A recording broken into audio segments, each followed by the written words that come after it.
Sometimes saving a life means signing away your own. Deep in Montana's Glacier National Park, where winter winds carry whispers older than memory, 17-year-old Maya Blackwood thought she was just a wildlife biology student who preferred wolves to people. Living alone in her grandfather's cabin, she'd built a life of solitude and scientific observation until the night she found 11 wolves frozen in perfect formation, their bodies crystallized like ancient statues in the snow. The moment her bare hand touched the alpha's fur, impossible warmth flooded through her fingertips. One by one, the wolves drew breath, their eyes opening not with the golden gleam of wild animals, but with an intelligence that seemed to pierce straight through to her soul. Maya had always felt different, disconnected from her Cherokee heritage that her grandfather tried desperately to teach her before his death. But as these magnificent creatures began to follow her, appearing and disappearing like phantoms, she started having visions of a world where the living and the dead walked side by side. What ancient power had she awakened in those frozen mountains, and why did the wolves keep watching her with eyes that seemed to know secrets she'd forgotten? Before we jump back in, tell us where you're tuning in from. And if this story touches you, make sure you're subscribed, because tomorrow I've saved something extra special for you. Maya pulled her hand back from the alpha's now warm fur, her breath forming crystalline clouds in the sub-zero air. The wolf's amber eyes tracked her movement with an intensity that made her stomach clench. This wasn't how biology worked. Frozen tissue didn't just regenerate. Hearts didn't restart after hours of cardiac arrest. Yet, here they were, 11 magnificent wolves breathing steadily, their dark forms stark against the pristine snow that had entombed them just minutes ago. The alpha rose to his feet in one fluid motion, standing nearly as tall as Maya's chest. The others followed suit, forming a loose semicircle around her. No aggression in their posture, but no submission either. They watched her with the patience of creatures who had been waiting far longer than one Montana blizzard. Maya's scientific mind raced through possibilities. Hibernation. No, wolves didn't hibernate, and their body temperature had been well below survival thresholds. Suspended animation from the extreme cold, theoretically impossible for mammals of this size, yet the evidence stood before her, 11 pairs of eyes reflecting the pale moonlight that had begun to filter through the clearing storm clouds. "This doesn't make sense," she whispered, more to herself than to her impossible audience. The alpha tilted his massive head, and for a heartbeat, Maya could have sworn she saw recognition flicker across his features. Not the simple acknowledgement of a predator sizing up potential prey, but something deeper, something almost familiar. A sharp gust of wind sent snow spiraling around them, and Maya shivered, suddenly aware that she'd been standing in the bitter cold for far too long. Her grandfather's cabin beckoned from beyond the tree line, its chimney promising warmth and the kind of logical, predictable world where she understood the rules. "I need to go," she said, backing away slowly. Everything she'd learned about wildlife encounters screamed at her not to turn her back on a pack, no matter how strangely docile they appeared. But as she retreated, something remarkable happened. The wolves simply faded into the shadows between the trees, melting away as silently as morning mist. One moment they were there, solid and undeniable. The next, Maya stood alone in a clearing that showed no sign of their presence except for the perfect circle of bare earth where the ice had melted around their bodies. She ran. Branches caught at her coat as she crashed through the underbrush, her breath burning in her lungs. The cabin's yellow windows appeared through the darkness like beacons, and she burst through the front door with enough force to rattle the frame.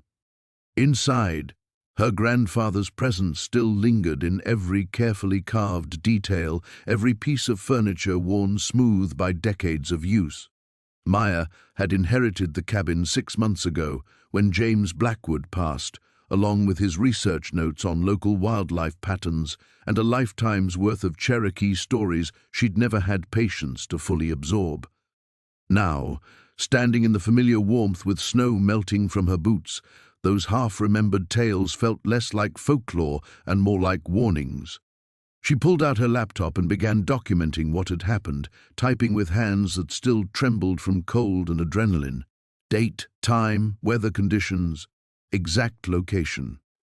The scientific method was her anchor, the one thing that made sense when everything else felt like it was shifting beneath her feet. But how did you quantify the impossible? How did you measure the weight of a gaze that seemed to see straight through to parts of yourself you'd kept buried? Maya paused in her typing, staring at the cursor blinking on her screen. Outside, the wind had died to a whisper, and the silence felt pregnant with possibility. She found herself listening for something, paws on snow perhaps, or the soft panting of creatures that shouldn't exist. Her phone buzzed with a text from her academic advisor at the University of Montana. Weather report shows clearing tomorrow. How are you holding up out there? Any interesting observations? Dr. Elizabeth Chen had been instrumental in securing Maya's independent study placement, allowing her to spend her senior year of high school conducting solo wildlife research in some of the most remote territory in North America. The arrangement suited Maya perfectly. She got college-level fieldwork experience, and she got to avoid the suffocating social dynamics of traditional high school. Maya stared at the message, her thumbs hovering over the keyboard. What exactly was she supposed to report? That she'd discovered the laws of physics were apparently optional when it came to wolf resurrection. All good here, she typed back. Observing normal pack behavior. We'll send full report soon. Normal. The word felt like a lie even as she sent it. She set the phone aside and moved to the window that faced the clearing where she'd found the wolves. Moonlight painted the snow in shades of silver and blue, and for a moment she thought she saw movement in the tree line, a flash of dark fur perhaps, or eyes catching the light. Then, nothing. Maya pressed her forehead against the cold glass and whispered a question to the empty night. What have I done? The question lingered in the cold air long after Maya spoke it, seeming to echo in the silence that followed. She remained at the window for another hour, watching for any sign of the wolves, but the forest kept its secrets. Eventually, exhaustion won out over curiosity, and she stumbled to her grandfather's old bed, still fully clothed. Sleep brought no peace. Dreams of amber eyes and impossible resurrections chased her through the hours until dawn crept across the mountains, painting the snow-covered peaks in shades of rose and gold. Maya's phone alarm buzzed at 6:30 a.m. sharp, the same time it had every day for the past 3 months. Her routine was sacred out here, the only thing standing between productive solitude and the kind of isolation that drove people mad. She pulled herself from bed, muscle memory guiding her through the familiar choreography of her morning. Instant coffee brewed over the camp stove, oatmeal with dried berries, 40 minutes reviewing her research notes while the world woke up around her. This morning felt different, though. Every ordinary action, stirring her coffee, checking the weather report, lacing up her hiking boots, carried the weight of everything that had changed the night before. The notebook where she recorded her daily observations lay open to yesterday's entry, her handwriting growing increasingly erratic as she tried to document the undocumentable. Her phone rang at exactly 7:45, right on schedule. "Morning, sweetheart." Her mother's voice crackled through the spotty cell connection. "Just checking in before work. How's my little hermit doing?" Dr. Sarah Chen, she'd kept her maiden name professionally, called every Tuesday and Friday without fail, a habit that had started when Maya first moved to the cabin and had solidified into something approaching maternal concern. Her mother worried constantly about Maya's choice to spend her senior year alone in the wilderness, though she ultimately supported the decision after seeing how miserable traditional high school had made her daughter. "I'm fine, Mom. Same as always." Maya found herself pacing, unable to sit still. Through the kitchen window, she could see the tree line where the wolves had vanished. "How's the hospital?" "Busy. 3 car accidents yesterday thanks to that storm system." "You didn't have any trouble with it, did you?" The weather service said it was the worst blizzard to hit that area in 20 years. Maya's throat tightened. "No trouble, just stayed inside and waited it out." "Good. I know your grandfather's cabin is well built, but still—" Her mother's voice carried the particular strain of someone trying not to hover while every instinct screamed at her to protect. "Maya, you know you can come home any time, right? Your room is exactly how you left it, and your father keeps asking when you're going to visit." The offer was tempting in a way that surprised Maya.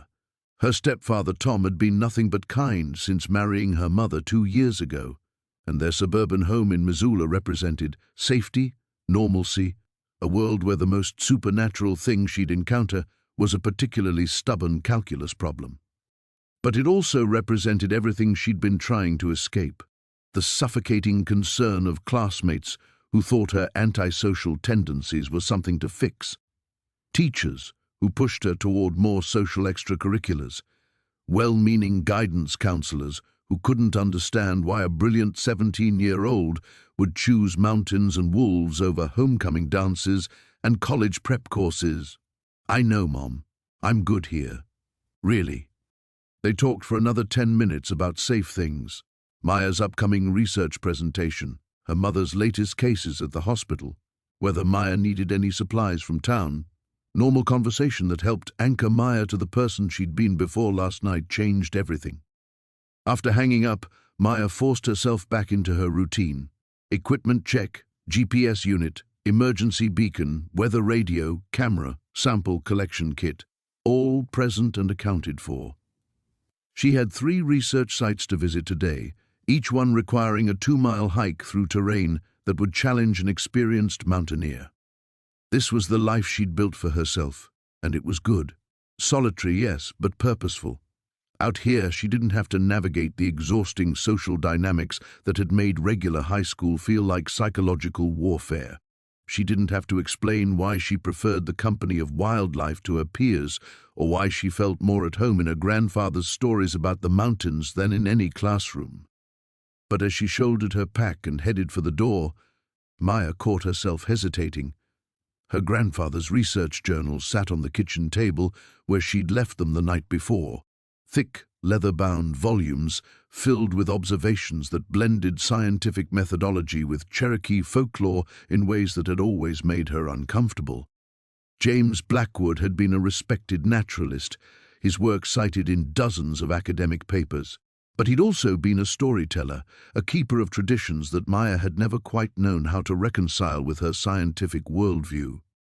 Now, remembering the Alpha's too knowing gaze, those stories felt less like quaint family history and more like instructions she should have paid better attention to. Maya shook her head and stepped outside, locking the door behind her. Whatever had happened last night, she had work to do, real work. Measurable, quantifiable, safely contained within the boundaries of everything she understood. The morning air bit at her cheeks as she set off toward her first research site, and she tried not to notice how every shadow between the trees seemed to pulse with possibility. The tracks appeared 2 miles into her hike, pressed deep into snow that had been pristine just yesterday. Maya stopped so abruptly that her momentum nearly sent her tumbling down the steep trail. She stared at the prints, massive paw impressions that could only belong to wolves but larger than any she'd documented in 3 months of fieldwork. The tracks formed a deliberate line along the ridge path, heading directly toward her first research site. Her breath caught. These weren't random wolf movements. The spacing was too measured, too purposeful. It looked almost like a patrol route. Maya pulled out her camera with hands that trembled only slightly and began photographing the tracks. The scientific part of her mind catalogued details automatically: print depth, suggesting animals weighing 120 to 140 pounds, stride length indicating unhurried travel, clear claw marks in the frozen snow. But underneath the familiar comfort of data collection, unease coiled in her stomach. She recognized these prints, not from any textbook or field guide, but from last night, from impossible creatures that shouldn't exist. "They're following me," she whispered, then immediately shook her head.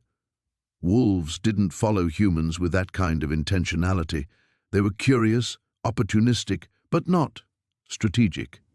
Maya forced herself to continue hiking, but every few hundred yards brought fresh evidence of the pack's presence. More tracks crisscrossed the trail, and twice she caught the scent of wild musk carried on the mountain wind.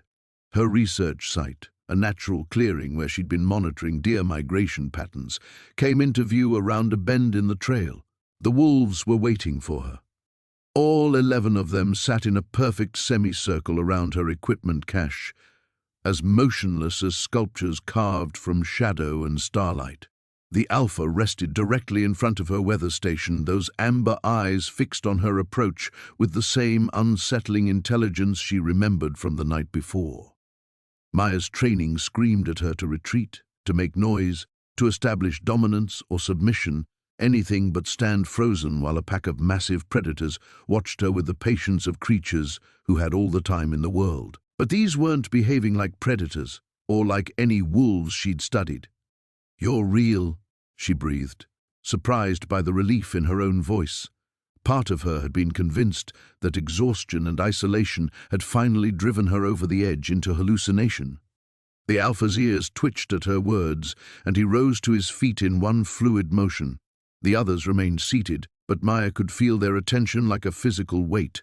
The Alpha approached slowly, stopping just outside arm's reach, and tilted his massive head in what looked disturbingly like a question.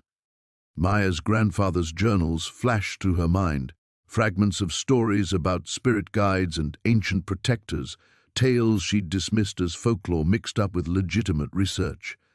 But standing here, facing a creature that radiated intelligence far beyond normal animal cognition, those stories felt suddenly terrifyingly relevant. "What do you want?" she asked, feeling foolish for speaking to a wolf, but unable to shake the conviction that he would understand. The Alpha's response was immediate and impossible. He turned toward the deeper wilderness, looked back at her, then repeated the motion. The message was unmistakable: "Follow me." Maya's phone buzzed with an incoming text, the electronic sound jarring in the pristine silence. Dr. Chen's message appeared on her screen. "Maya, I've been going through some of your grandfather's papers that the university forwarded. There are references to unusual wolf behavior in your area that I think you should see. Can we schedule a video call today?" The ordinary world, her research, her advisor, her carefully constructed life, suddenly felt impossibly distant.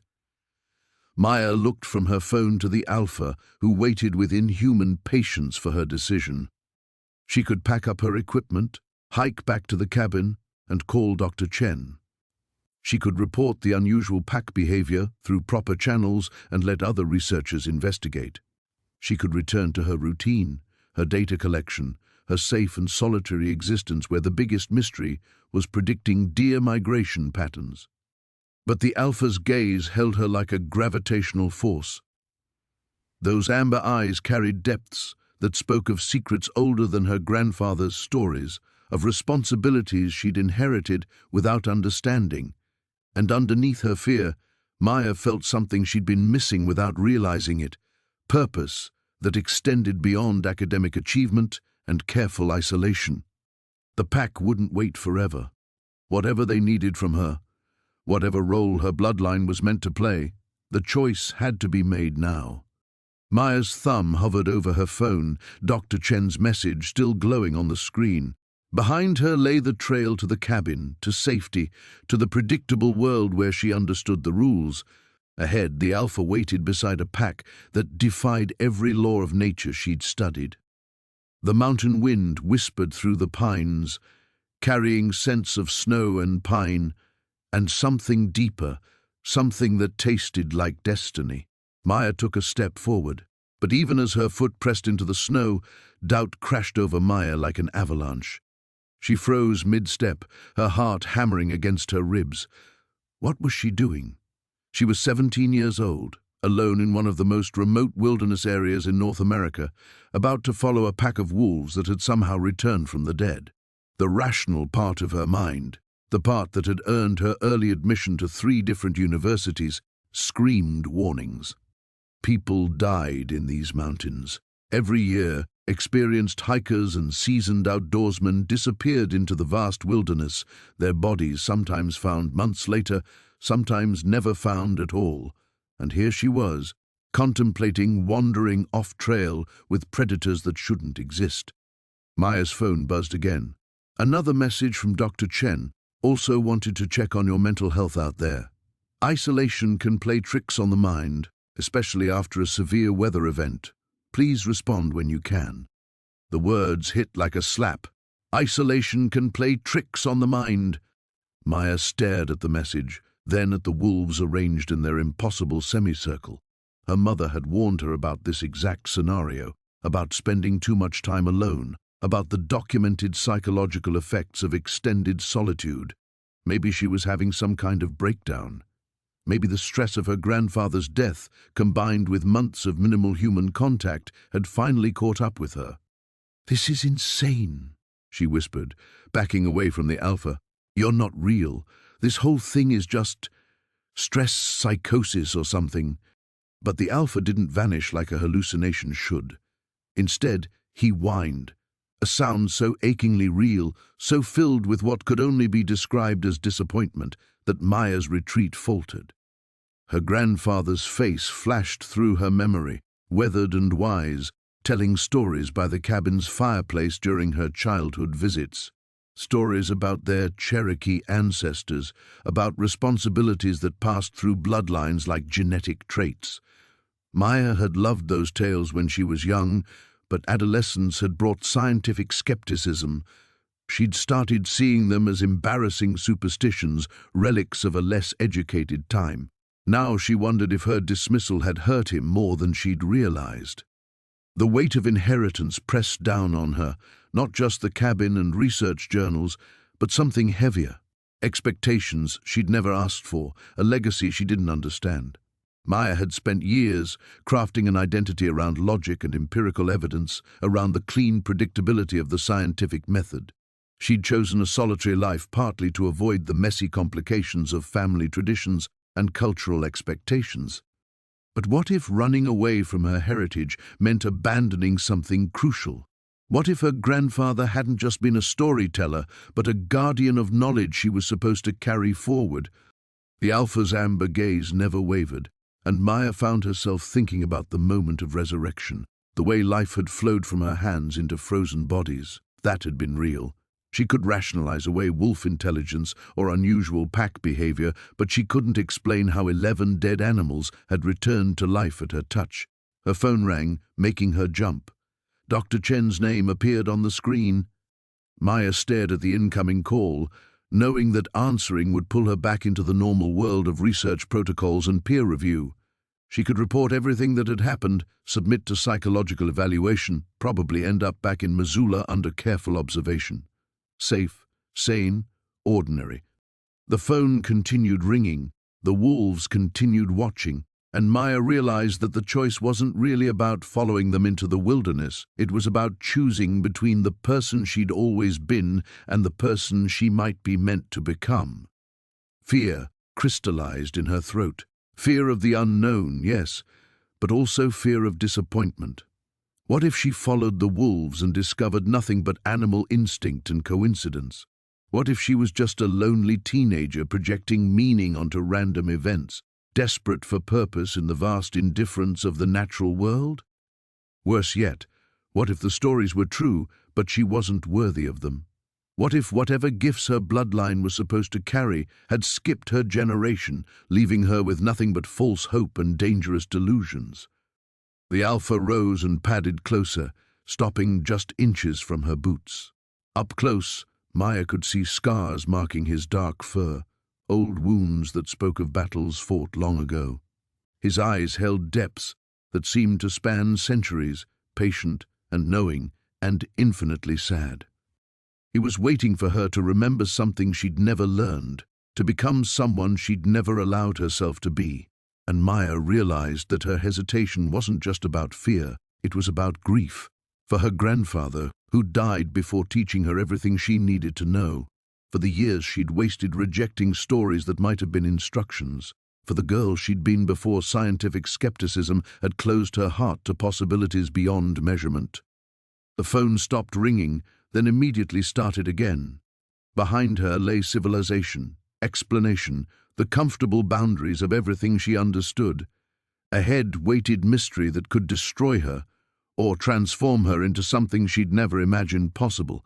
Maya closed her eyes, took a shuddering breath, and made her choice. When Maya opened her eyes, the Alpha was still there, still waiting. Her phone had stopped ringing, leaving only the whisper of wind through pine needles and the thundering of her own heartbeat. The choice crystallized in that moment of silence. Not just a decision, but a transformation that she could feel beginning in her bones. She reached into her pocket and powered off the phone. The small electronic death felt monumental, severing her last connection to the safe, quantifiable world she'd built around herself. Dr. Chen would worry. Her mother would panic when calls went unanswered. But Maya couldn't cross this threshold while tethered to their expectations of who she was supposed to be. "Okay," she whispered to the Alpha, her voice barely audible. "I don't know what you want from me, but okay." The great wolf's ears pricked forward, and something that might have been approval flickered in those ancient amber eyes. He turned toward the deeper wilderness, then looked back at her with unmistakable expectation. The rest of the pack rose in unison, their movements fluid and coordinated in ways that defied normal animal behavior. Maya shouldered her research pack, then hesitated. The equipment inside represented months of careful scientific work: GPS units, sample containers, measurement tools that grounded her in empirical reality. She almost left the pack behind, but something told her she might need the supplies, if not the scientific comfort they represented. The Alpha began walking, not along any established trail, but directly into the trackless forest beyond her research site. The pack fell into formation around him, not following, Maya realized, but escorting. They moved with purpose that suggested a specific destination, somewhere Maya had never been despite 3 months of exploring these mountains. She followed. The first steps were the hardest.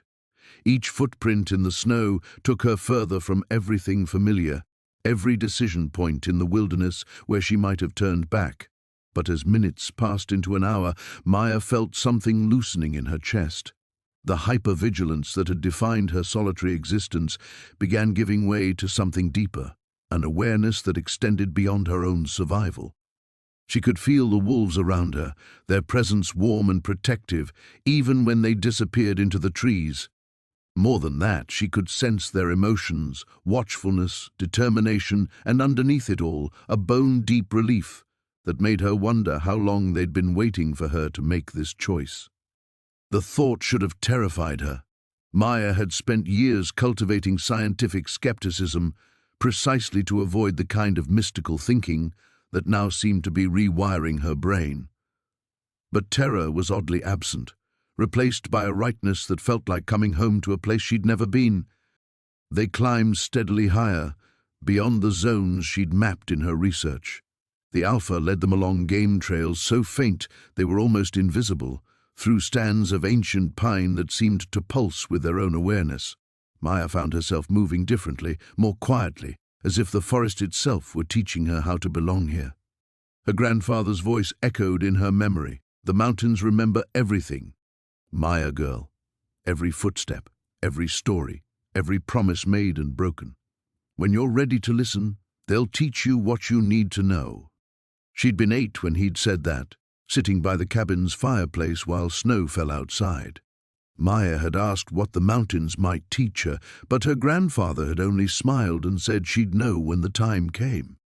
Now, following impossible wolves through terrain that seemed to shift around them like a living thing, Maya understood. The lessons weren't in textbooks or research papers. They were written in the language of stone and wind, of moonlight on snow and the ancient patience of trees. Her Cherokee ancestors had learned to read this language, had passed it down through generations until it reached her grandfather, and should have reached her. But she'd rejected it, chosen the clean lines of Western science over the messy complexity of inherited wisdom. The wolves' presence felt like a second chance, an opportunity to reclaim what she'd almost lost forever. The pack crested a ridge Maya had never seen before, revealing a vista that stole her breath. Below them stretched a hidden valley, untouched by logging or development, where mist rose from a dozen small lakes like offerings to the sky. But it was more than scenic beauty that made her gasp. It was recognition. This place appeared in her grandfather's journals, sketched in careful detail alongside notes written in Cherokee syllabary she'd never learned to read. The Alpha stopped at the ridge's edge and looked back at her. In his gaze, Maya saw acknowledgement. She had crossed over. The girl who'd powered off her phone and followed wolves into the unknown was not the same person who'd awakened that morning in her grandfather's cabin, clinging to routine and rationality. There was no path back now, no way to unknow what she was beginning to understand. The comfortable isolation of her old life had been shattered, replaced by connection to something vast and patient and utterly beyond her control. Maya took a deep breath and followed the pack down into the hidden valley, leaving behind everything she'd thought she knew about herself. The descent into the hidden valley felt like entering another world entirely. Maya's boots found purchase on stone steps that seemed carved by nature, but followed too perfect a pattern to be accidental. The wolves moved ahead of her with increasing urgency, their earlier patience giving way to something that felt like anticipation mixed with worry. As they reached the valley floor, Maya understood why her grandfather had sketched this place so carefully. Ancient petroglyphs covered the rock faces, spirals and animal forms that seemed to shift in her peripheral vision, but it was the structure at the valley's heart that stopped her cold. A circle of standing stones, each one carved with symbols that made her head ache to look at directly. The Alpha padded to the stone circle's center and sat, his amber gaze fixed on Maya with unmistakable expectation. The other wolves arranged themselves around the perimeter, creating a living boundary between Maya and something she couldn't yet see. "What is this place?"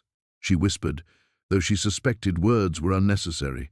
The wolves understood her far too well for normal animal intelligence. Her answer came not from the Alpha, but from behind her. "It's a threshold," said a voice that made Maya spin around, heart hammering. One of the few places where the living world touches the spirit realm. An elderly native woman emerged from the tree line, moving with the quiet grace of someone who belonged to the wilderness. Her silver hair hung in a long braid adorned with feathers and small bones, and her dark eyes held the same ancient depth Maya had seen in the Alpha's gaze. She wore traditional buckskin clothing that looked both ceremonial and practical, as if she'd stepped out of one of her grandfather's oldest stories. "Who are you?" Maya managed, her hand instinctively reaching for her phone before remembering she'd powered it off. "I am Sarah Windwalker, keeper of the old ways." The woman's smile was gentle but sad. "Your grandfather spoke of you often, Maya Blackwood. He hoped you would find your way here before it was too late." Too late for what? But even as Maya asked, she felt the wrongness settling into the valley like a physical weight. The mist rising from the lakes had taken on a sickly yellow tinge, and the petroglyphs seemed to writhe with agitation. Sarah's expression darkened. "The barriers are weakening. When you brought the Guardians back from the frozen threshold, you restored their power, but you also created an opening. Something that was banished long ago has been testing those barriers ever since." The Alpha whined, a sound of distress that made Maya's chest tight. Without thinking, she moved toward him, but Sarah caught her arm. "Wait. First, you must understand what you've inherited." Sarah's grip was surprisingly strong. "Your bloodline carries the ability to bridge worlds, but that gift comes with responsibility. The Guardian Wolves were bound to protect this threshold, but they need a human anchor, someone who can channel the power safely." "I don't know how," Maya began, but Sarah cut her off. "Knowledge lives in your blood, child. Your grandfather prepared you more than you realize." Sarah released her arm and gestured toward the stone circle, but knowledge without practice is dangerous. The dark spirits that were banished a century ago don't forgive. They've been waiting for an opening, and your untrained power has given them one. As if summoned by her words, shadows began seeping from the spaces between the standing stones. Not ordinary darkness, but something that moved with predatory intelligence, reaching toward Maya with tendrils that felt like frozen malice. The wolves reacted instantly, their earlier calm transforming into aggressive protection. They formed a tighter circle around Maya and Sarah, teeth bared against an enemy that seemed to exist only partially in their world. "The first test," Sarah said grimly. "Can you close what you've opened?" Terror flooded Maya's system, but alongside it came something unexpected: anger. These creatures threatened the wolves who had trusted her, who had somehow chosen her for a purpose she was only beginning to understand. The same hands that had brought the Guardians back to life now burned with protective fury. "Tell me what to do," Maya said, surprised by the steel in her own voice. Sarah nodded approvingly. "Place your hands on the Alpha's shoulders. Let your grandfather's blood remember what your mind has forgotten. And Maya," her voice dropped to an urgent whisper, "don't let go, no matter what you see. The shadows feed on fear and doubt." Maya approached the Alpha, who remained statue still despite the encroaching darkness. When her palms connected with his fur, power surged through her like electricity. Suddenly she could see the valley as it truly was, not just physical space, but layers of spiritual energy stretching back centuries. She could see the ancient battle that had banished these shadows, led by warriors who shared her blood. She could feel the Guardians' century-long vigil, their patient wait for her return, and she could sense the malevolent hunger of the entities pressing against reality's boundaries. The shadows surged forward, testing her resolve. Maya gritted her teeth and held on, feeling the weight of inherited responsibility settle onto her shoulders like a mantle she was finally ready to wear. The shadows pressed closer, and Maya felt their hunger like ice against her soul. But the power flowing between her and the Alpha burned brighter, pushing back the encroaching darkness with each heartbeat.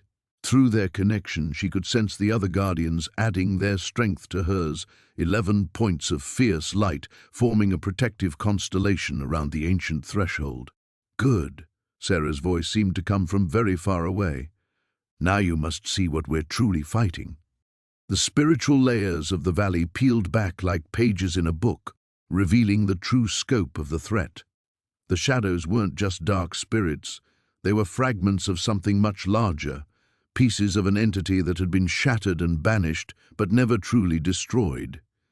Each tendril that crept between the standing stones carried memories of ancient violence, of a hunger that had once consumed entire tribes. Maya's hands trembled against the Alpha's fur, but she didn't let go. Through the wolf's memories, she experienced flashes of the original battle, her ancestors standing in this very circle, channeling power through guardian spirits to seal away an enemy that fed on despair and division. The cost had been enormous, warriors giving their lives to forge chains strong enough to hold such malevolence. "The Devourer," Sarah said, her voice heavy with old grief.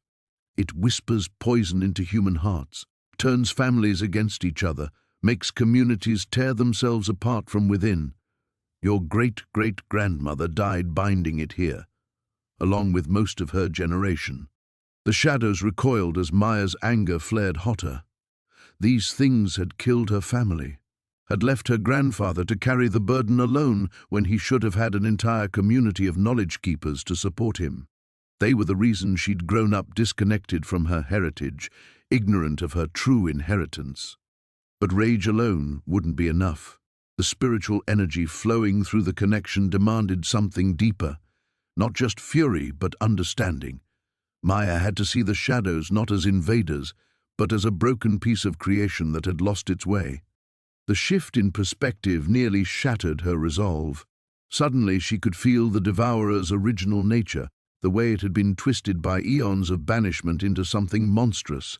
It had once been a spirit of transformation, helping souls transition between worlds, but isolation and rejection had corrupted its purpose, turning guidance into consumption. "It hurts," Maya whispered, tears streaming down her face as she felt the entity's ancient pain. "It's been alone for so long it forgot what it was supposed to be." "Yes," Sarah said softly, "but compassion without boundaries becomes complicity. Your ancestors learned that truth the hard way." The shadows surged again, testing Maya's moment of sympathy. They pressed against her mind, whispering seductive offers. She could end the pain, let them merge with her power, finally heal the wounds of separation that had festered for generations. All she had to do was lower her defenses, trust in their promises of unity and understanding. The Alpha's growl rumbled through their connection, reminding Maya of his pack's unwavering loyalty. The Guardians had waited a century for her return, had trusted her grandfather's bloodline to eventually fulfill its obligations. They'd chosen her, not the entity that sought to use her compassion as a weapon. "I see you," Maya said to the shadows, her voice steady despite her tears. "I understand your pain, but I won't let you hurt others the way you've been hurt." She reached deeper into the power flowing between herself and the Alpha, drawing on reserves she didn't know she possessed. The connection expanded to encompass all 11 Guardians, then stretched further to touch the standing stones themselves. Ancient Cherokee words rose from her throat, words she'd never learned but somehow knew, syllables that carried the weight of generations. The shadows writhed and fought, but Maya held firm. She wasn't trying to destroy them, she realized. That had been the mistake her ancestors made, creating wounds that never healed. Instead, she was offering them a choice: return to their proper place in the cosmic order, or face binding that would last until the end of time. For a moment, the valley balanced on a knife's edge. The Devourer's fragments could retreat now, accept limitation, and slowly remember their true nature. Or they could fight, risking complete dissolution in their hunger for immediate satisfaction. Some of the shadows pulled back, fading into the spaces between worlds where they belonged. But the largest tendrils pressed forward, choosing destruction over restraint. Maya felt their decision like a physical blow, grief and necessity warring in her chest. "So be it," she whispered, and let the full power of her inheritance flow through the Guardian pack. Light erupted from the stone circle, not the harsh glare of electricity, but something deeper, moonlight and starfire, the gentle radiance of spirits at peace.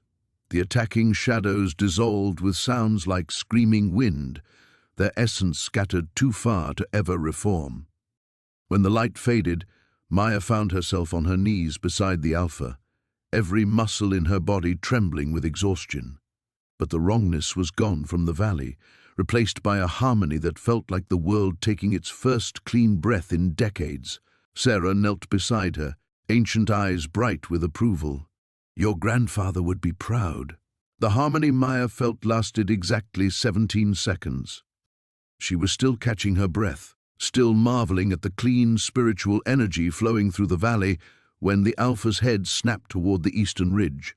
His hackles rose, and the low growl that rumbled from his chest carried a warning that made Maya's blood freeze. "What is it?" she whispered. But Sarah was already pulling her to her feet, the elderly woman's face pale with terror.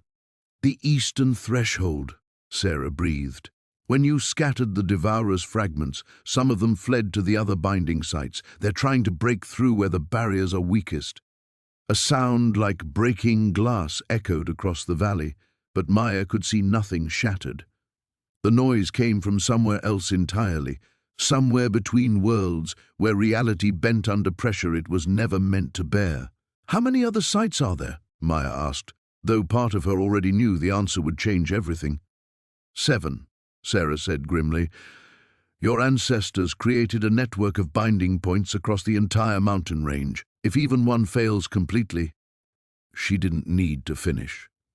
Maya could feel the implications in the sudden restlessness of the Guardian wolves, in the way the standing stones seemed to vibrate with increasing urgency.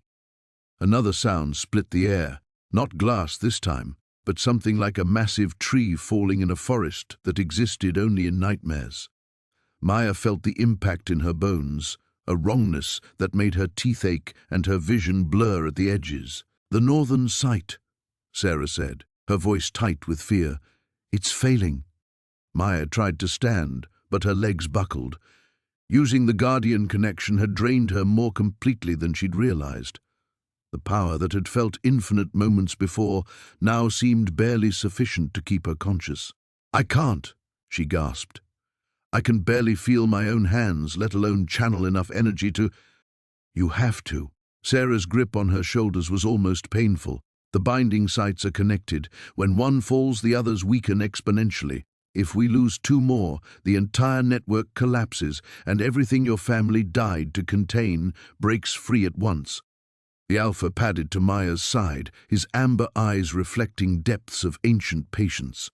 When she looked into them, she saw not just one wolf's consciousness, but fragments of every guardian who had ever served at these thresholds.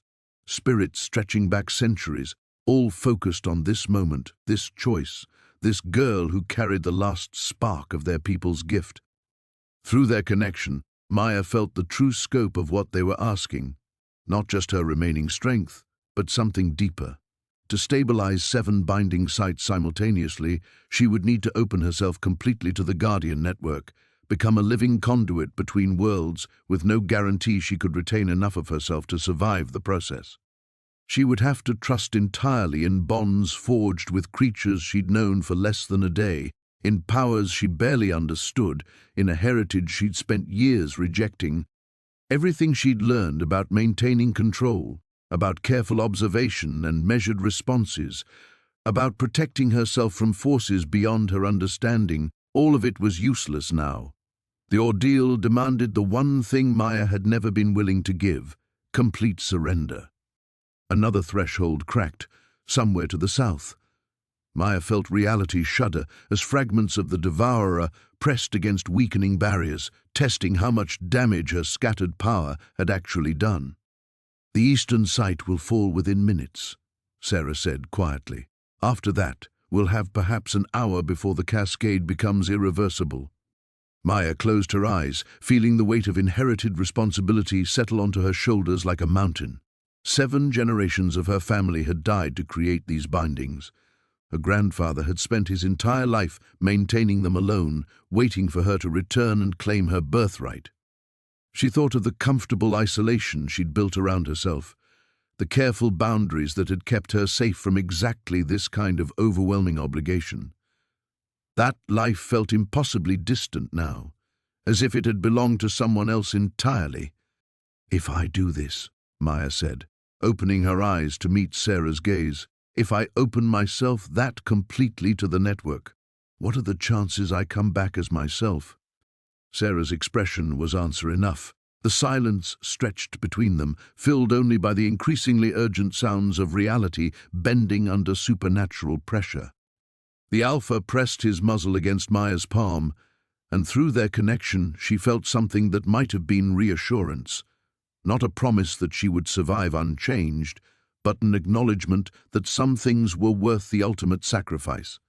Maya looked around the valley one last time, at the ancient stones that had witnessed generations of her family's devotion, at the guardian wolves who had waited a century for her return, at Sarah whose entire people had entrusted their survival to this moment.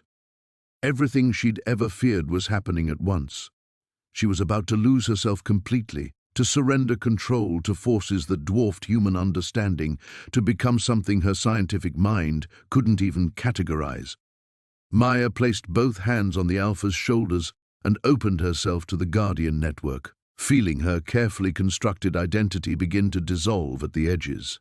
"Then let's save the world," she whispered. The power hit her like a freight train made of starlight and ancient songs. Maya's consciousness exploded outward through the Guardian network, her awareness suddenly spanning 7 mountain peaks simultaneously. She could feel every binding site as if it were part of her own body. The eastern threshold's hairline cracks spreading like spider webs, the northern site's foundations crumbling under relentless pressure from scattered fragments of the Devourer. For a heartbeat, the plan seemed to work. Maya channeled everything she had through the Alpha's steady presence, pushing healing energy toward the failing barriers. The eastern threshold stabilized, its cracks sealing with threads of silver light. The northern site's foundations solidified, ancient stone remembering its purpose. Then something went catastrophically wrong. Maya had expected the network to draw on her power gradually, but instead it began consuming her essence like a wildfire, devouring dry timber. She wasn't channeling energy through the Guardians, she was becoming the energy, her individual consciousness dissolving into something vast and impersonal. "Maya." Sarah's voice sounded impossibly distant, as if calling across centuries rather than inches. Maya tried to respond, but when she reached for her voice, she couldn't remember which thoughts were supposed to be hers. Was she Maya Blackwood, 17-year-old wildlife biology student, or was she the spirit of her great-great-grandmother, still standing guard at the threshold after all these years? Was she the alpha wolf, patient and eternal? Was she the mountain itself, ancient beyond human understanding? The boundaries of self scattered like leaves in a hurricane. Through her fragmenting awareness, Maya felt the eastern threshold crack again. But this time the damage wasn't from the Devourer's assault. It was from her own power, raw and uncontrolled, hitting the ancient stonework like a sledgehammer against delicate crystal. "She's burning out the network." Sarah's horrified whisper reached Maya through layers of dissolving consciousness. "The barriers can't handle this much untrained energy." Maya tried to pull back, but she no longer remembered how to be small enough to fit inside a single human body. Her awareness stretched across the mountain range like spreading fire, touching 7 thresholds at once, and finding each one buckling under the strain of her uncontrolled gift. The northern sight exploded first. Maya felt the binding stones shatter like her own bones breaking, felt centuries of careful spiritual architecture collapse in seconds. Fragments of the Devourer poured through the gap, their hunger magnified by decades of imprisonment. They swept toward the populated valleys below, carrying whispers that would turn neighbor against neighbor, that would poison every relationship they touched. "No!" Maya screamed with a voice that shook mountains, but it was already too late. The cascade failure she'd tried to prevent was happening anyway, triggered by her own desperate attempt at salvation. The western threshold cracked, its ancient foundations unable to withstand the chaotic energies pouring from Maya's dissolving consciousness. The southern sight followed moments later, binding stones exploding outward like shrapnel. Maya felt each failure as a physical wound, as pieces of her heritage, her family's legacy, crumbled to dust. 7 generations of sacrifice, destroyed in minutes by her inexperience and fear. Through the chaos, she became dimly aware of the Alpha's distress. The guardian wolves were being torn apart by the same forces that were destroying Maya's sense of self. They had bound themselves to her as anchor, but she had become a storm instead of a harbor. One by one, their ancient spirits began to fray. The beta collapsed first, her silver form flickering like a dying candle. Then the youngest of the pack, barely more than a cub when he'd been frozen a century ago. Maya felt each dissolution like losing a piece of her own soul, but she was too scattered across space and time to stop the cascade. "Fight it!" Sarah was shouting, her hands pressed against Maya's temples in a desperate attempt at grounding. "Remember who you are. Remember why you chose this." But Maya could barely remember being human. The network was consuming everything she'd ever been, transforming her into something that might stabilize the thresholds, if she survived the process. If anything recognizable remained when the transformation completed. The eastern threshold, the one she'd managed to heal for those precious few moments, began cracking again. This time, Maya knew it wouldn't hold. The network was dying, the guardians were dissolving, and the barriers her family had died to create were failing one by one. She had lost everything. Her carefully constructed independence dissolved in the rushing tide of inherited power. Her scientific worldview shattered by forces that defied rational explanation. The guardian wolves who had trusted her, dying because she couldn't control what she'd inherited. The sacred sites her ancestors had protected, crumbling under the weight of her inadequacy. Even her sense of self was slipping away, scattered across 7 mountains like ash on the wind. In the growing darkness of her fragmenting consciousness, Maya felt the Devourer's fragments pressing closer, no longer held back by barriers that had protected the world for over a century. She had tried to save everything. Instead, she had doomed them all. In the absolute darkness of her dissolving consciousness, Maya found something impossible: silence. Not the absence of sound, but a profound stillness that existed beneath all the chaos, a quiet space that had somehow survived the destruction of everything she thought she knew. In that silence, a voice spoke with the gentle authority of wind through ancient pines. "Child of my blood, you are fighting the wrong battle." Maya's fragmenting awareness turned toward the voice, recognizing something that resonated in her bones. Through the swirling chaos of her scattered self, a figure emerged, an elderly Cherokee woman whose eyes held the depth of mountain lakes. Great-great-grandmother. The words formed in Maya's mind, though she no longer possessed a mouth to speak them. "I am Ayanna Blackwood, yes, but more than that, I am the first guardian, the one who chose to bind our bloodline to this sacred duty." The spirit's presence was calm water in Maya's hurricane of dissolution. "And I am here to show you what you have forgotten.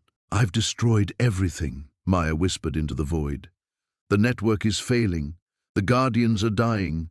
The barriers are doing exactly what they were designed to do." The statement hit Maya like a physical shock. Through her scattered consciousness, she felt Ayanna's presence reaching toward the crumbling thresholds, but there was no panic in the ancient spirit, no desperate attempt to halt the cascade. Instead, there was something that looked disturbingly like satisfaction. "You think we built these bindings to last forever?" Ayanna's laughter was the sound of water over stone. "Child, we built them to break." The revelation struck Maya with the force of a mountain falling. In an instant, everything shifted. The failing network, her uncontrolled power, the Devourer's fragments pressing against weakening barriers, none of it was failure. It was design. The barriers were never meant to contain the Devourer permanently, Ayanna continued, her voice steady as Maya's world reorganized itself around this new understanding. They were meant to hold it until the bloodline could produce someone with enough power to heal what was broken, not just suppress it. Maya felt the truth of it resonating through the Guardian network, through the dying wolves who suddenly seemed less frantic, more purposeful. They weren't failing. They were completing their century-long vigil, their careful preservation of power until this moment of deliberate release. But the damage, the fragments escaping, are being drawn to the one place where they can finally be made whole.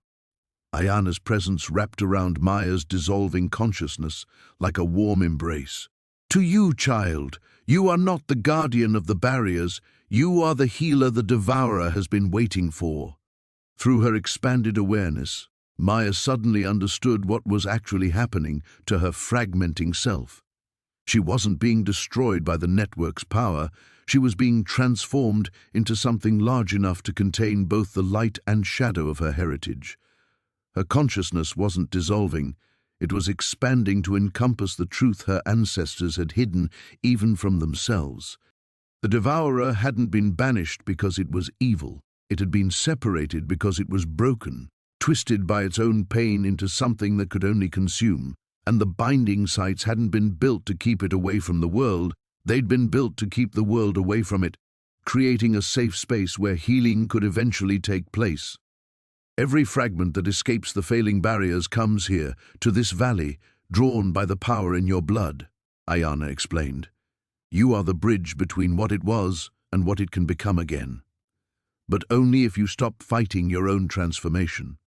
Maya felt the guardian wolves' presence shifting around her, no longer anchor points, but willing participants in something that had been planned for generations. They weren't dying. They were offering themselves as conduits for a healing that required more power than any single being could channel alone. "The pain," Maya whispered, understanding flooding through her. "I felt its pain before, the Devourer's loneliness, its corruption, is your inheritance too. Shadow and light, destruction and creation, both sides of the same sacred power." Ayanna's voice carried the weight of centuries. "Your grandfather knew this truth would cost him his daughter. I knew it would cost me my great-granddaughter as she was, but we also knew what you could become." Around them, Maya felt the last of the binding sites cracking open like eggs, releasing fragments of ancient pain that streamed toward the valley like moths drawn to flame. Each piece of the devourer that touched her expanded consciousness brought with it memories of its original purpose: guidance, transformation, the gentle shepherding of souls between worlds. "Will I still be me?" Maya asked, though she already knew the answer. "You will be yourself, and more than yourself, and everything your bloodline was meant to become." Ayana's presence began to fade as Maya's transformation reached its culmination. "Trust the love that brought you here, child. Trust the guardian pack who chose you. Trust the power that is your birthright." Maya opened herself completely to what she was becoming and felt the last of her resistance melt away like snow in spring sunlight. The transformation completed with the gentle inevitability of sunrise. Maya found herself standing in the sacred valley, but everything had changed. Her body felt both familiar and utterly foreign. Still 17, still herself, yet somehow vast enough to contain centuries of inherited memory. The guardian wolves circled her with renewed vitality, their forms more solid than she'd ever seen them, as if her acceptance had anchored them fully to this world. But it was the presence she felt behind her that made Maya's breath catch. "Hello, granddaughter." She turned to find a tall Cherokee man watching her with eyes that mirrored her own. Kind but fierce, carrying the weight of decades spent walking between worlds. Thomas Blackwood looked exactly as he had in the faded photograph on her cabin wall, except now he radiated the same spiritual energy she'd learned to recognize in the Guardians. "Grandfather." The word came out steady, though Maya's chest tightened with a complex mix of grief and joy. "You've been here all along." "Waiting," he confirmed, stepping forward to place weathered hands on her shoulders. The binding sites required constant maintenance. Someone had to remain, to ensure they held until you were ready. His smile was gentle but tired. "I've been so proud of you, Maya. Even when you ran from this legacy, even when you built walls to keep the magic out, I was proud. You needed to choose this freely, or it would have consumed you as it almost did just now." Maya looked around the valley with her expanded perception, and saw it as it truly was, not just a geographical location, but a nexus point where the spiritual and physical worlds touched. The ancient stones weren't random. They formed a complex pattern that had been drawing fragments of the devourer here for over a century, collecting and purifying them slowly, carefully. "The plan," she said, understanding dawning. "This was always the plan. Your great-great-grandmother was wiser than any of us realized," Thomas replied. "She saw that the devourer couldn't be destroyed, only healed. But healing something that powerful, that ancient, it required a bloodline willing to carry both its light and its shadow across generations."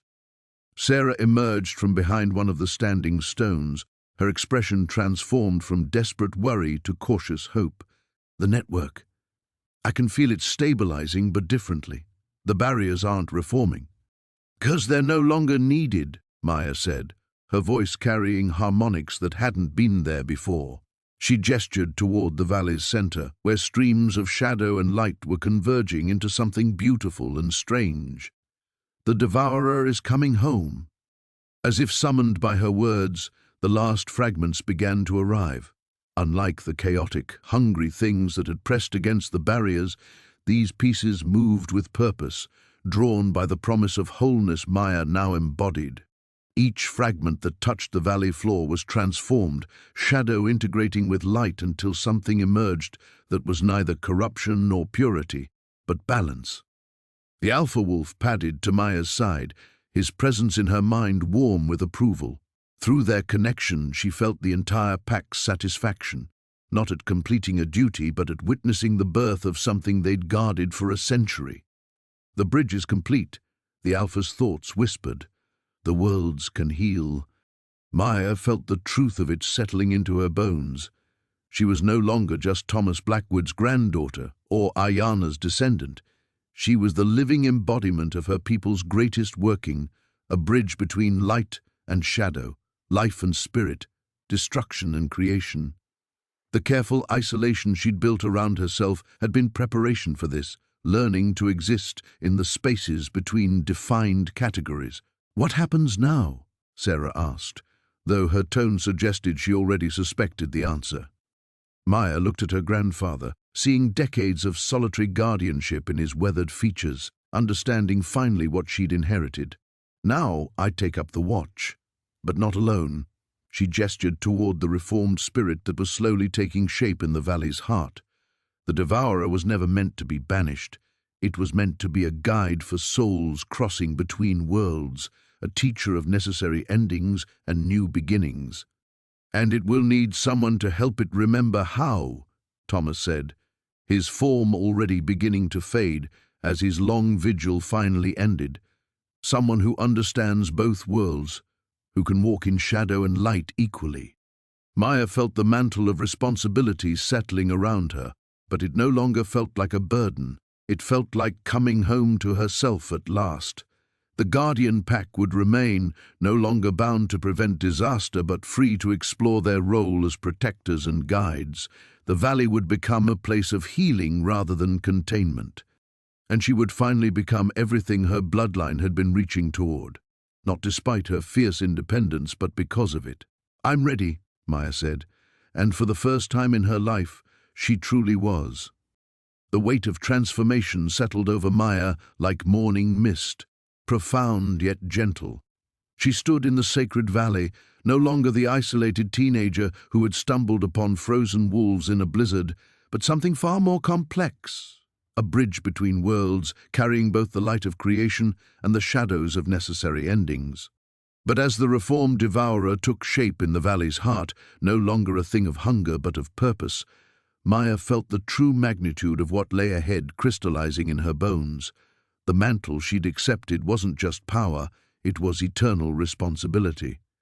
The Guardian Pack circled her with renewed energy, their forms more solid than ever, yet she could sense their expectation. They had preserved this moment for over a century. Now came the harder task, learning to live it. "The work isn't finished," she said aloud, her voice carrying harmonics that resonated through both physical and spiritual realms. The truth of it hit her with startling clarity. Healing the devourer was only the beginning. The barriers that had failed weren't just containing one broken spirit, they had been holding back over a century of accumulated spiritual imbalance. Thomas nodded, his form growing more translucent as his long vigil finally ended. The thresholds throughout the mountain range are still destabilized. Souls have been crossing between worlds haphazardly since the network began failing. They'll need guidance, protection. Maya closed her eyes and extended her consciousness across the region, feeling the chaotic spiritual currents her transformation had unleashed. Ghosts wandered lost between realms. Ancient spirits stirred from forced slumber. The careful order her ancestors had maintained was unraveling, and she was the only one with the power to weave it back together. Differently this time, sustainably. There are other sites, she realized, her expanded awareness touching sacred places that had been dormant for decades. 7 major thresholds, but dozens of smaller ones, all of them compromised. Sarah stepped closer, her scientific mind already working through the implications. "How long will it take to stabilize them?" "Years," Maya said quietly, the word heavy with acceptance. "Maybe decades. Each site will need to be rebuilt, not as a barrier but as a proper crossing point. The spirits will need to relearn their roles. The balance between worlds will have to be established piece by piece." The alpha wolf pressed against her side, his presence warm with understanding. Through their bond, she felt the pack's willingness to help, but also their own uncertainty. They had been guardians of containment for so long, they would need to learn new purposes alongside her. Maya looked at her grandfather, memorizing his weathered features before he faded completely. "I'm going to be alone again, aren't I? Just differently this time." Thomas's smile was gentle but honest.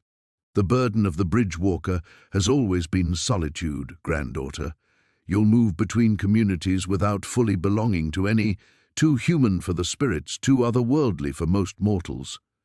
But his eyes shifted to Sarah, to the Guardian Pack, to the slowly reforming devourer. "You won't be abandoned. You'll have companions for the journey, even if the ultimate responsibility remains yours.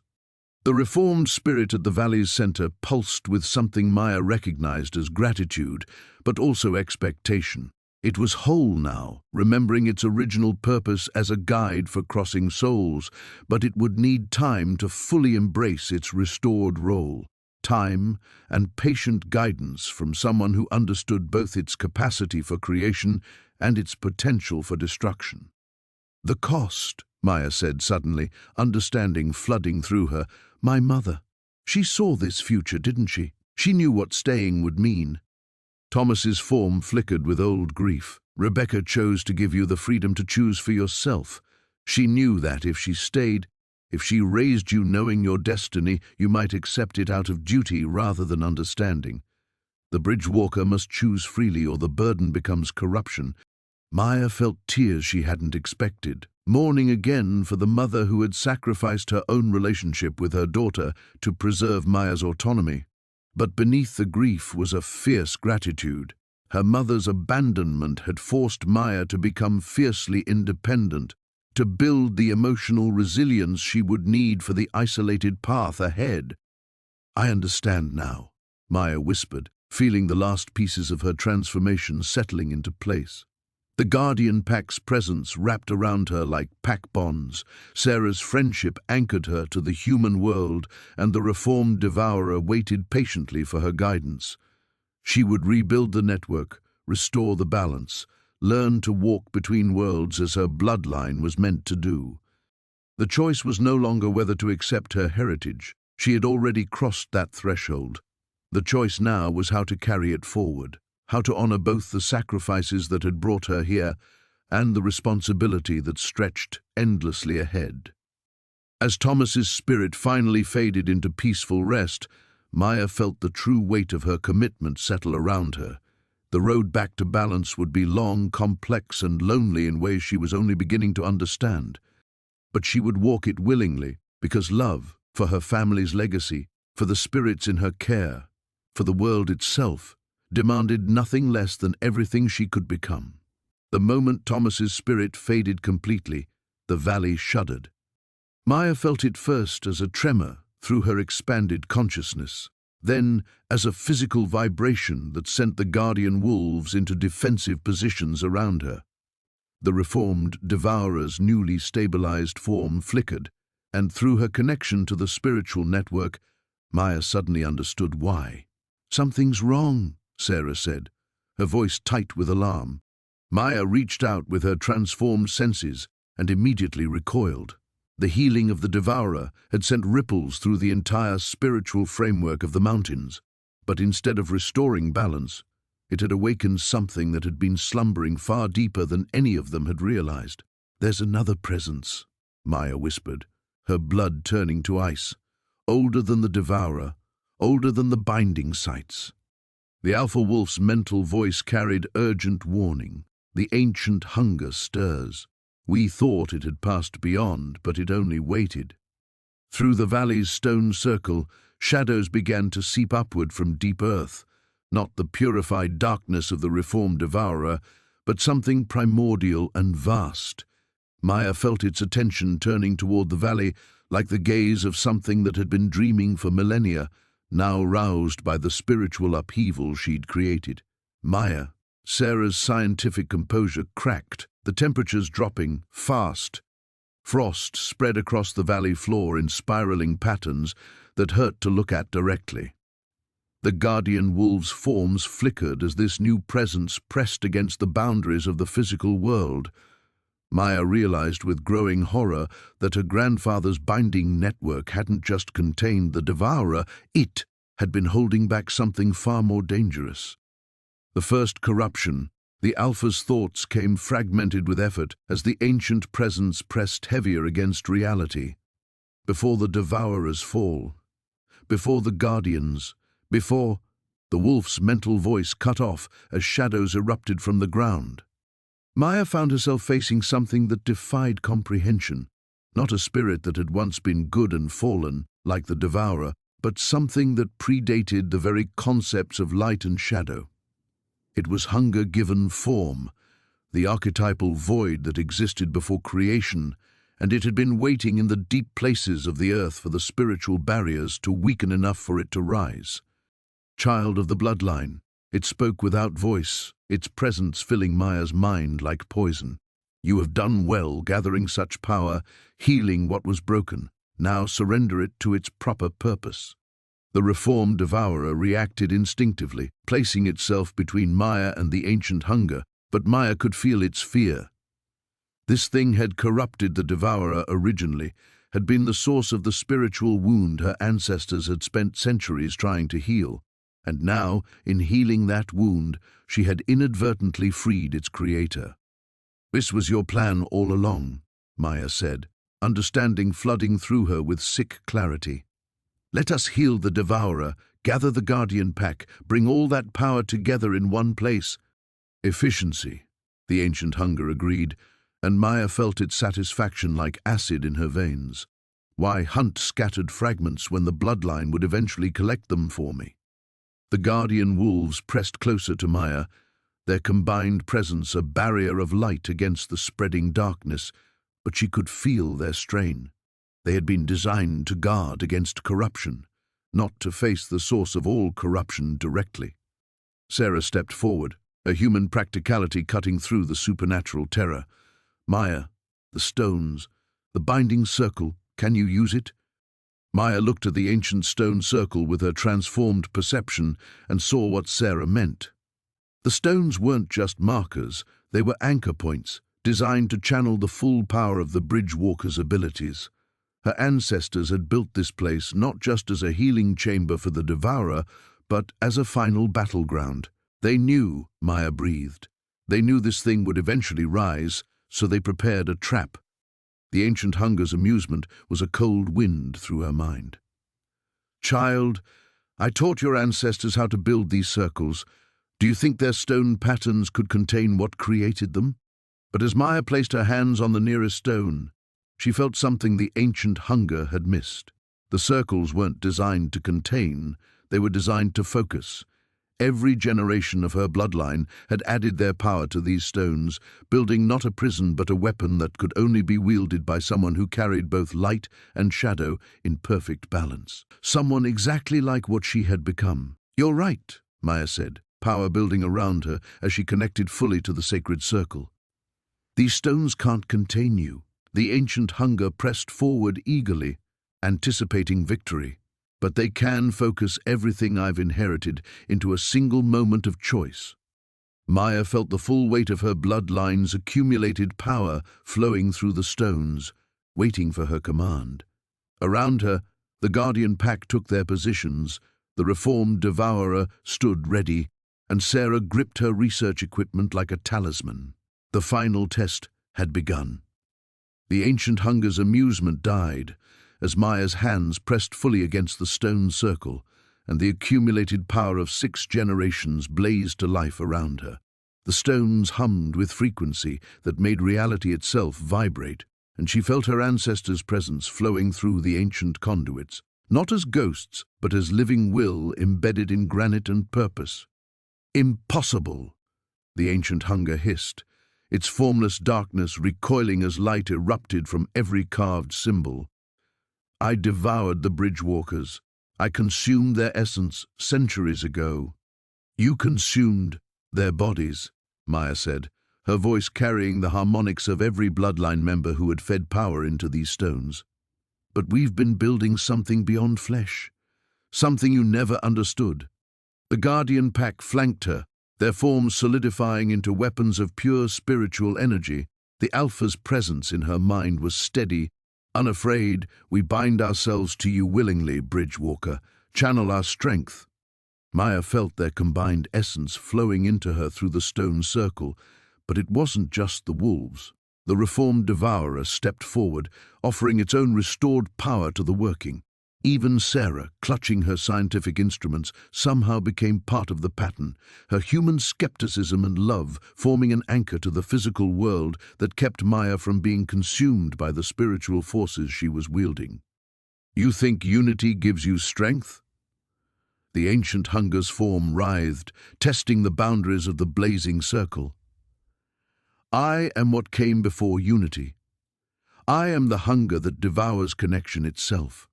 It struck then, not at Maya, but at the bonds holding her allies together. Maya felt the assault like ice in her veins as the ancient hunger tried to sever her connection to the pack, to isolate her as it had done to her ancestors. For a terrifying moment, she felt the familiar walls of solitude rising, her old defenses turning against her. But Sarah's voice cut through the spiritual static. Maya, the resonance patterns, they're matching your heartbeat. Don't let it make you afraid of connection. Maya realized the ancient hunger was using her own defensive instincts against her, turning her learned independence into a weapon of isolation. But she wasn't the same person who had hidden in a cabin to avoid emotional bonds. The wolves had taught her the strength of pack bonds. The Devourer's healing had shown her the power of choosing connection over safety. I'm not my ancestors, Maya said, and instead of fighting the ancient hunger's attempt to isolate her, she opened herself completely to every connection in the valley. The pack's loyalty, Sarah's scientific curiosity, the reformed Devourer's gratitude, even the stone's accumulated memory. She let it all flow through her without walls or filters. The ancient hunger reeled back as if burned. What are you doing? Choosing, Maya replied, and she felt the truth of it blazing through the stone's circle. Every generation before me tried to fight you with barriers, with contained power, with careful limitations. But your hunger itself, you devour whatever tries to oppose you directly. She spread her arms wide, and power flowed outward from the stones in spiraling patterns that encompassed the entire valley. So, I'm not going to fight you. I'm going to feed you. Maya, no! Sarah's voice cracked with terror. But Maya was already opening herself completely, offering not just her power but her essence, her fierce independence, her capacity for love, her bridgewalker abilities, everything. To the ancient hunger, it must have seemed like ultimate victory. It lunged forward eagerly, ready to devour the most powerful bridgewalker ever born. And that was when Maya's true trap closed. The moment the ancient hunger tried to consume her, it found itself consuming not just Maya, but everything she was connected to. The guardian pack, the reformed devourer, the accumulated wisdom of generations stored in the stones, the network of healing sites throughout the mountains, Sarah's unshakable loyalty, the entire web of relationships and responsibilities Maya had accepted. You wanted to feed, Maya said, as the ancient hunger writhed, trapped in a web of connections it couldn't devour without destroying itself. So feed on purpose, feed on love, feed on the choice to connect despite the risk.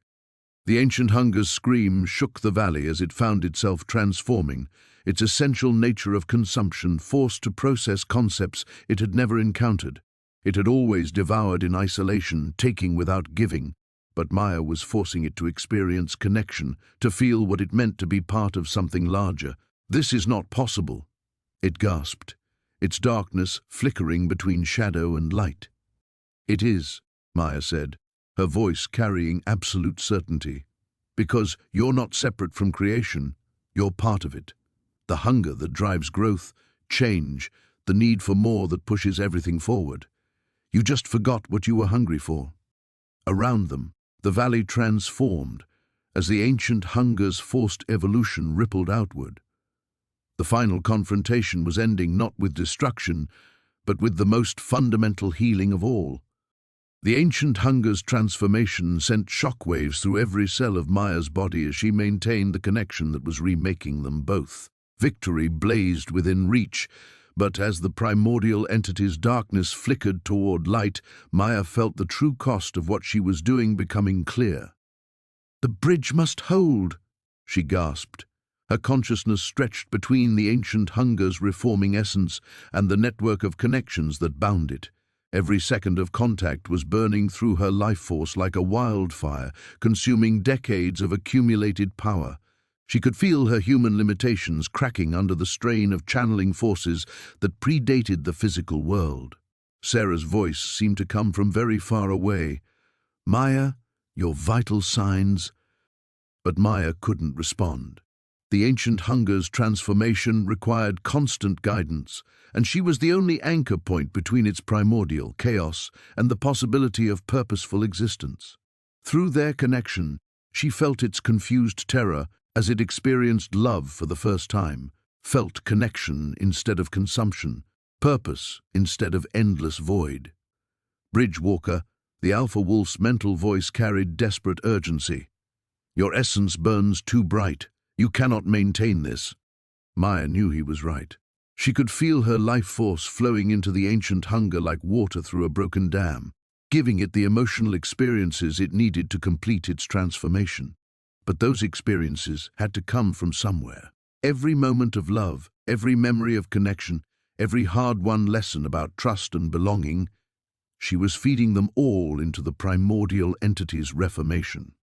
I understand now, she whispered, feeling pieces of herself dissolving into the working, her childhood memories of tracking wolves dimming, the fierce independence she'd built through years of solitude fragmenting, even her recent discoveries about pack bonds and chosen family flowing away to teach the ancient hunger what it meant to belong to something greater than itself. The reformed devourer pressed closer, its voice resonating with new understanding. Child of the bloodline, this sacrifice, it will leave you hollow. Is any victory worth such emptiness? Maya felt tears on her cheeks, though she couldn't remember when she'd started crying. The answer came not from her mind, but from some deeper place that hadn't yet been consumed by the working, yes, because she could feel the ancient hunger's transformation completing, its primordial chaos reorganizing into something that could nurture instead of devour. Through their connection, she watched as its influence spread backward through time and space, healing wounds it had created across millennia. The spiritual corruption that had created the original devourer healed, the void that had driven her ancestors to build increasingly desperate barriers filled, the hungry emptiness that had lurked beneath every supernatural threat the mountains had ever faced, transformed into creative potential. But the cost was everything she was. Maya!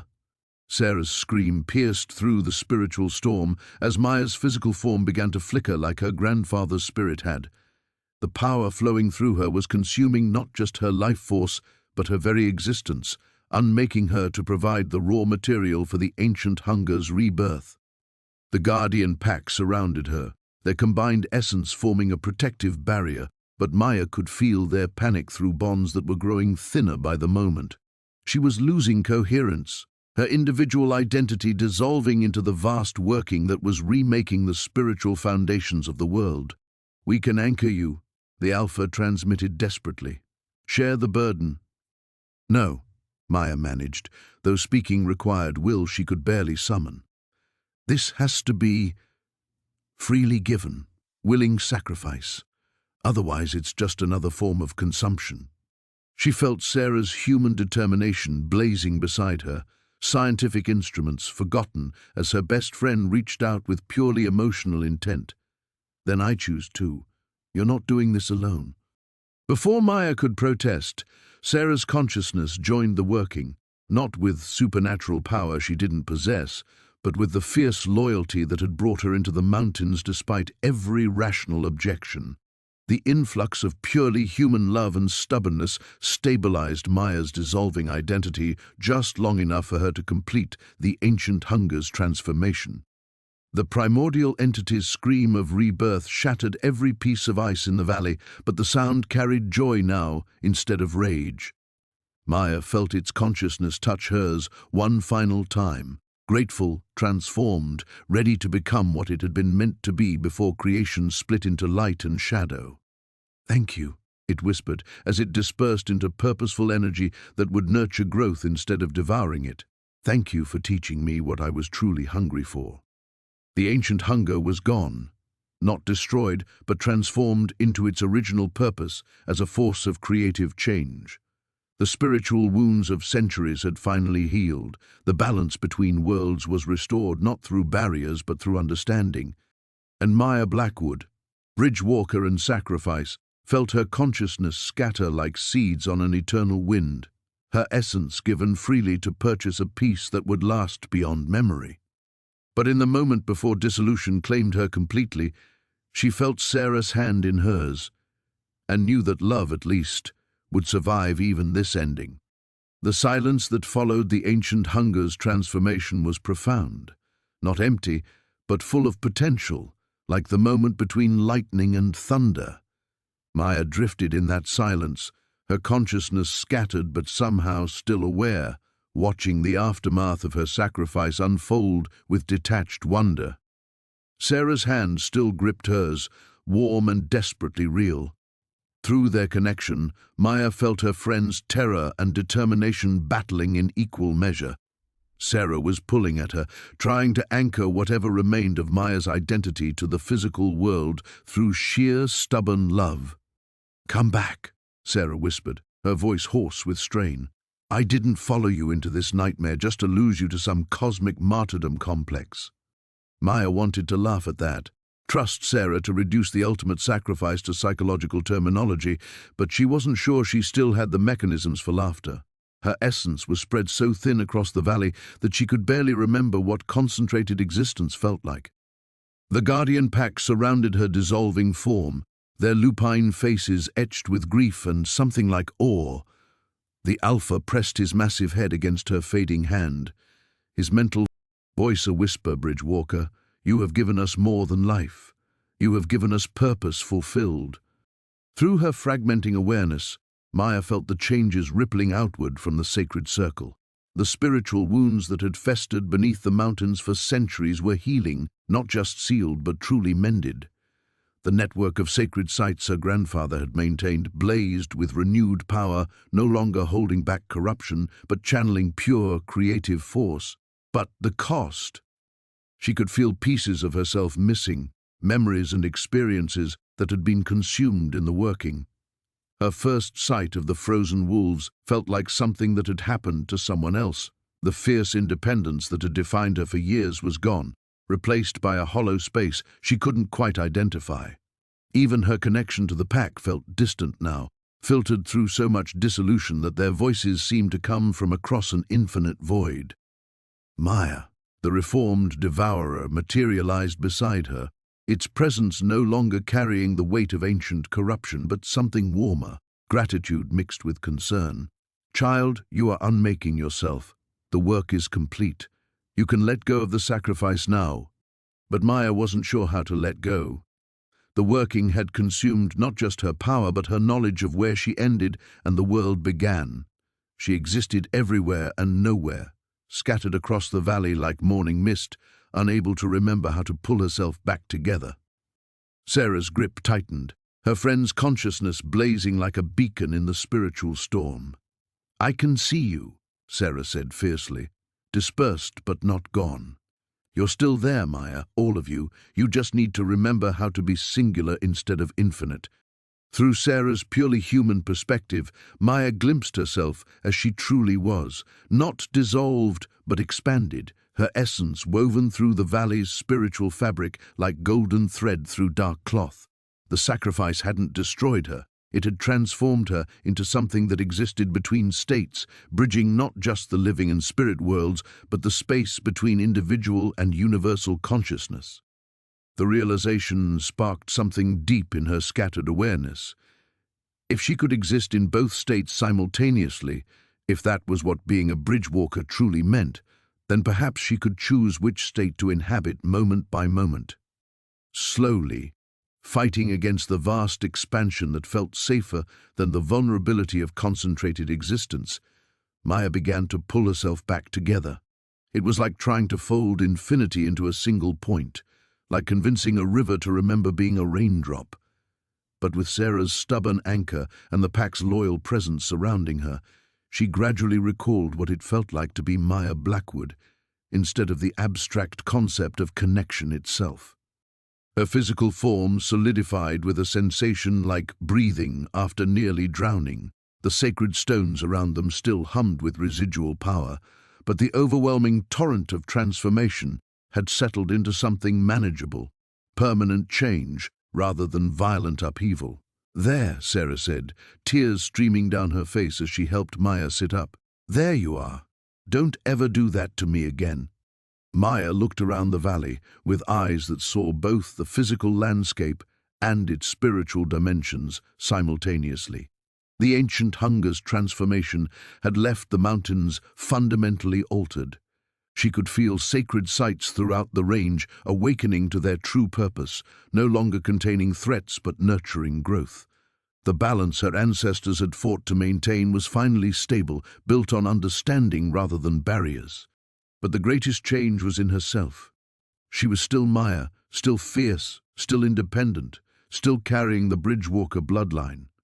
But now she existed with one foot permanently in each world, no longer torn between human and spiritual responsibilities, but whole enough to embrace both.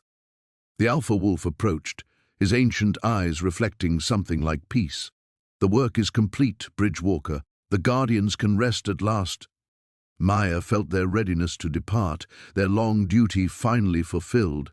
But instead of loss, she felt gratitude for their guidance, their sacrifice, their trust in her ability to choose connection over safety when it mattered most.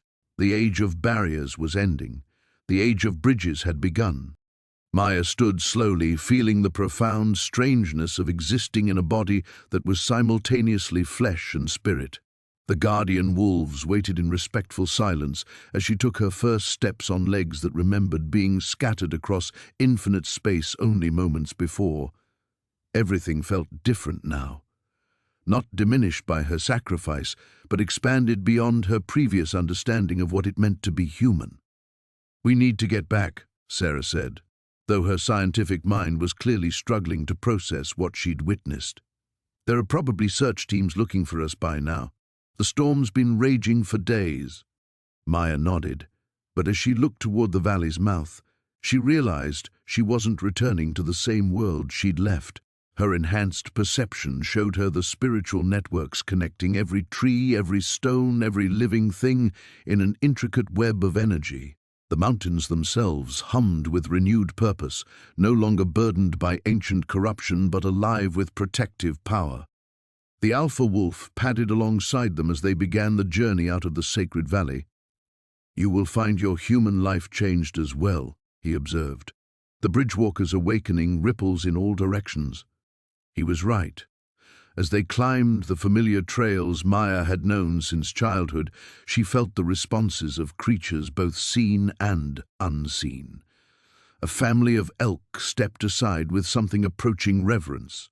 Ravens called out in patterns that her transformed consciousness recognized as formal greetings. Even the mountain itself seemed to acknowledge her passage with subtle shifts in the wind and the whisper of settling snow. "Maya," Sarah said hesitantly as they crested a ridge that offered their first view of the outside world.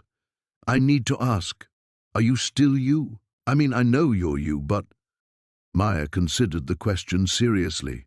She could feel memories that weren't quite her own, echoes of her ancestors' experiences flowing through the bloodline she now carried consciously rather than instinctively.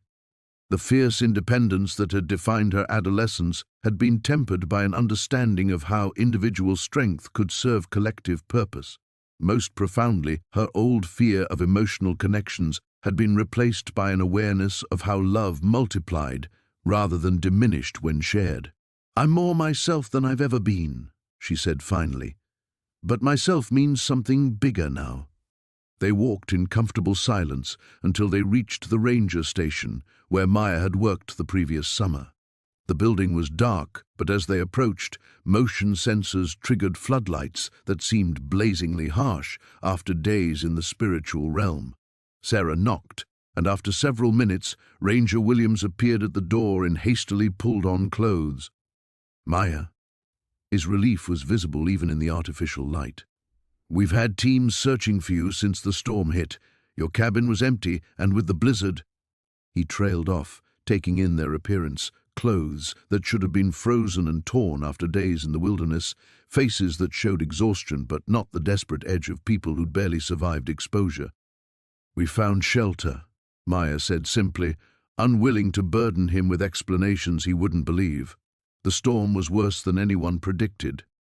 Williams studied her with the sharp eyes of someone who'd spent decades in wilderness rescue. Whatever he saw in her face made him nod slowly. "You've changed," he said. Not quite a question. "Yes," Maya agreed. "I have." The next hours blurred together in a mixture of official debriefing and worried phone calls. Maya's university supervisor, contacted by satellite phone, expressed relief followed by concern about her missing so much of the semester. Her few relatives, distant cousins who'd maintained sporadic contact, were notified she was safe. The machinery of normal life resumed around her, but Maya felt like she was watching it from a great distance. It wasn't until they reached Sarah's hotel room in the nearest town that the full weight of return hit her. Sarah had insisted on staying close during the search efforts, and now she sat on the edge of the bed, staring at Maya with scientific fascination mixed with deep worry. "So what happens now?" Sarah asked. "Do you go back to school, pretend none of this happened, write it off as altitude sickness and hypothermia hallucinations?" Maya moved to the window, looking out at mountains that glowed with spiritual significance only she could see. "I can't go back to pretending the spirit world doesn't exist," she said, "but I can't abandon the human world either. That's what being a bridgewalker means, existing in both. The university won't exactly have a degree program in supernatural diplomacy." Maya smiled at that, feeling some of her old humor returning. "No, but they do have programs in environmental conservation, indigenous studies, and wildlife management. Maybe it's time to approach my education with a broader perspective." Sarah joined her at the window.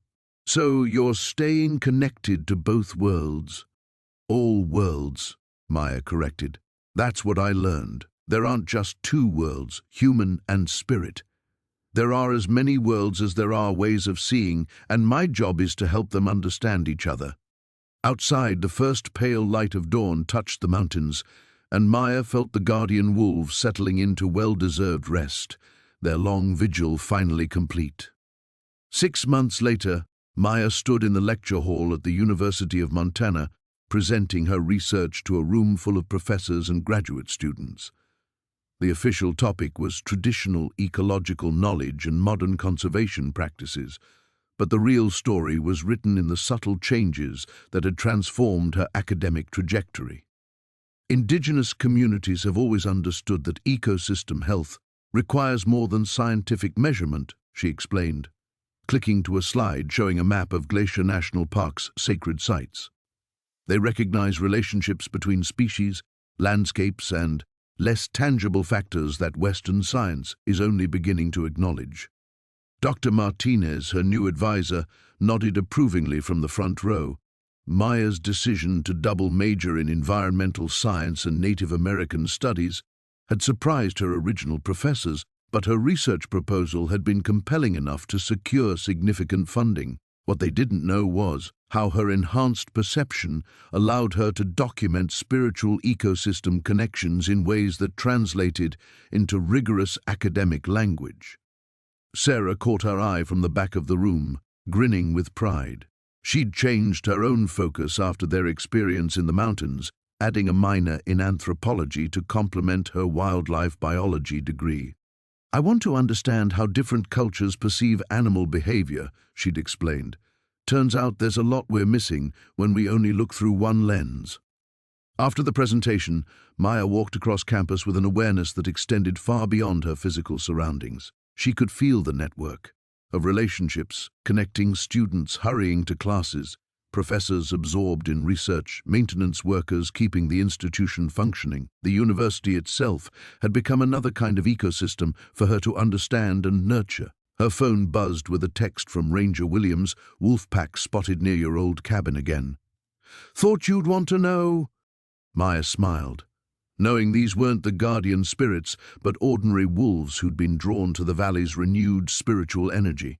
The sacred site had become a place of healing for all creatures, exactly as it was meant to be. She'd visited several times over the winter, maintaining the balance her grandfather had protected while learning to channel the spiritual forces he'd only held in check. The guardian pack appeared to her occasionally, no longer bound to physical forms but free to manifest when needed. Their presence was a comfort during difficult moments. like when she'd had to explain to her academic advisor why she needed to incorporate traditional ceremonies into her research methodology, or when skeptical professors questioned her data that seemed too good to be true. But the greatest change was in how she related to other people. The fierce independence that had once isolated her had evolved into something more sustainable. She'd learned to accept help without seeing it as weakness, to offer support without losing herself in others' needs. The bridge walker's gift wasn't just about connecting different worlds, it was about understanding how individual strength could serve collective flourishing. Maya's phone rang as she reached her new apartment. The caller ID showed a number she didn't recognize, but the voice was familiar. Dr. Elena Riversong, the Blackfeet tribal historian she'd contacted months earlier. Maya Blackwood. Dr. Riversong's warm voice carried through the speaker. "I've been following your research. Your grandfather would be proud." Maya felt a flutter of the old grief, transformed now into gratitude. "Thank you.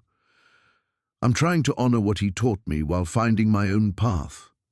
That's exactly what each generation must do. I'm calling because we'd like to invite you to present your work at the Tribal Environmental Summit this summer. There are others like you, young people walking between worlds, finding new ways to protect the old wisdom." The invitation filled Maya with unexpected joy. For so long she'd thought being a bridge walker meant bearing her responsibilities alone. The possibility of community, of others who understood the weight and wonder of existing between worlds, opened something in her chest that had been closed since childhood. "I'd be honored," she said. After the call ended, Maya stood on her apartment balcony, watching the sun set behind the Rockies. The mountains glowed with spiritual energy, visible only to her enhanced perception, but their beauty belonged to everyone. Students walked across campus below, each carrying their own dreams and burdens, their own unique ways of seeing the world. She thought of the ancient hunger, transformed from devouring force into creative potential that now nurtured growth throughout the mountain ecosystem. Of her grandfather, whose spirit she sometimes glimpsed in the spaces between worlds, finally at peace. Of the guardian wolves, their duty fulfilled but their legacy continuing in every act of protection and connection.